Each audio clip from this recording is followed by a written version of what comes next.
This is the Kitchen Sink WP Podcast, episode 264. I program my home computer. We have a server crash. 404 error. Page not found. Links aren't working. System is crashing. System is crashing. System is crashing. Your old HTML website. Barely alive. We have the technology. We have WordPress. A new website. Better than it was before. Better. Stronger. Faster.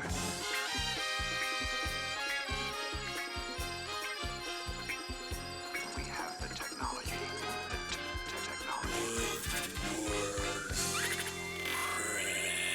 Why, hello everybody, this is Adam Silver, the host of the Kitchen Sink WP Podcast. Thanks for being here. Let's get started. All right, upcoming events, we have two WordCamps next weekend. WordCamp Bordeaux in France, March 23rd, and WordCamp Osnabrueck in Germany, also March 23rd and 24th. If you are in those areas, you should definitely check those out. All right, moving along, segment 1 in the news. Only one thing to really report this week. WordPress 5.1.1 was released back on March 12th. This has a bunch of security updates for critical cross-scripting vulnerability that was found in 5.1 and prior versions. So you should already have that updated because the second dot is an auto update unless you've turned it off manually. So there you go. Is that it in the news? I believe that is it in the news for the moment. So yeah. Okay. Segment 2, the meat and potatoes of this week's show. So in past episodes, I've talked about red flags to look out for when working with potential clients. And this week, I want to narrow that focus down a bit and address how to actually say no. And as I look at those projects in the past and learn from them, often the hard way, that I should have said no earlier or from the get-go. So the backstory here is that a few months ago, I was approached by a client to do some work for.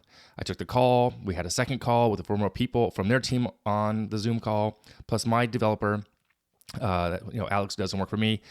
And then I submitted a bid for the project. A few days went by, received an email, and I'm paraphrasing, that's more than they wanted to spend, but we're still going to review all of our notes and other bids and let you know by the end of next week. So that end of next week came and went, and I reached out a couple times, never heard back. So cut to 8 weeks later, and I got another email apologizing for the delay. They got busy, and I get that, it's the holidays.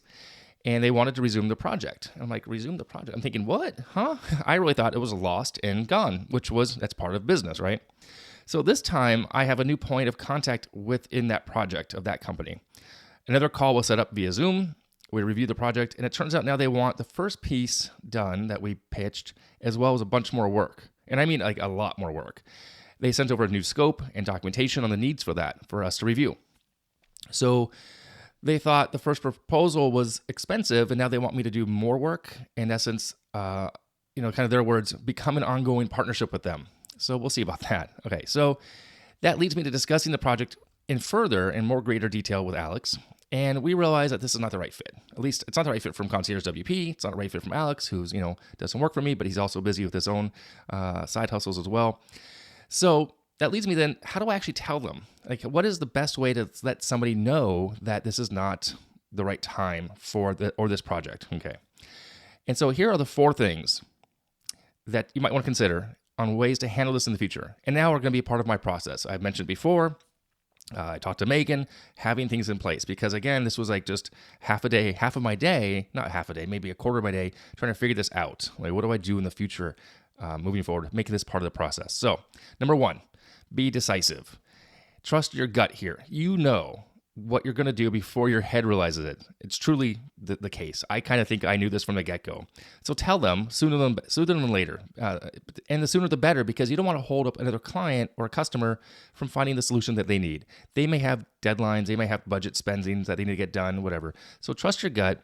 You know what's going to need to be done. Be decisive. Okay. Then number 2, the format. How do you let them know? Call or email? It just depends on the relationship, what you want to deal with, what your kind of gut tells you. Again, I went with email. There's less emotion in the email, and I can just keep it, concise that way. Okay. Number 3, keep it short and don't overshare. So in that email, I was honest. Something to the effect of, dear client, at this time, after reviewing the documents and going over our notes and looking at our calendar, which is true, our calendar is full for March and most of April already. So I was concise. I didn't overshare. Didn't say, this is weird or anything. I didn't go backstory like I'm telling you right now. Here's what it is. We just don't have the time to manage this project properly for you right now. I did leave it open, though, to indicate that if our calendar opens up in the near future, I can reach out to them if they want me to. If they still need help down the line, I'd be more than open to doing that. But right now, it wasn't going to work. And number 4, thank them for wanting to work with me. I mean, the fact that they came to me originally as a referral, or they found me online and they trusted me for a couple of these calls and to show me their back office, if you will, I appreciate that. I really do. And that's kind of cool. So I thank them for wanting to work with me. So basically, 4 things: be decisive. The format, you want to make a phone call or email. I think email sometimes is just easier and faster. That way you won't kind of ramble on a phone call. You just be very concise and keep it short and don't overshare, and then thank them. And that's it on that, right? Lastly, after speaking about this with another developer, a friend of mine, Renee, who I might have mentioned on the show before, there's also the other topic, and the question here is how to fire a current long-standing client, which may become a topic for a future episode, because I'm finding that might have to happen in my future. Sometimes you have to let people go who've been with you for a long time, but sometimes overstep boundaries in personal space or professional personal space. It's interesting. Anyway, it might be more work than it's worth in the long run to keep certain clients. So I'm reviewing that as well, that whole 80-20 rule. So it might be time to maybe do another episode in the future. When I get to that point, I need to finish this project first. Anyway, okay, so that is it. Hope that helps you this week. Moving on to segment 3, tip and tool of the week. This week's tip, it's a tool actually. It's Gitpod.io, if I'm not mistaken. Let me double click on this real quick. Yeah, Gitpod.io. It's a one-click online IDE for GitHub and other code hosting platforms. It lets you, it's a cloud-based development workspace. It's kind of interesting, and there's a free level and a paid level. And if you're using GitHub and any of those type of services in an IDE, you can do it all via the cloud as well. So like I said, free and paid levels. Check that out if you are into that type of work. All right, what else? Oh, that's it, I guess. So let me wrap it up here. Nice and short episode this week. If you have any questions, go ahead, send it in via email, adam@KitchensinkWP.com, or use the SpeakPipe functionality of your website. If you want to support the show, by all means, you can become a Patreon. I'm over at KitchensinkWP.com/Patreon. That's Patreon. And you'll get a shout out if you want to donate a little bit to help keep the lights on over here. That'd be awesome. So thanks for that. If you want to sponsor the show, you can also do that. There is a form on the website. Thank you so much for listening. Now go out and do some awesome things with WordPress. See you next week. Bye-bye.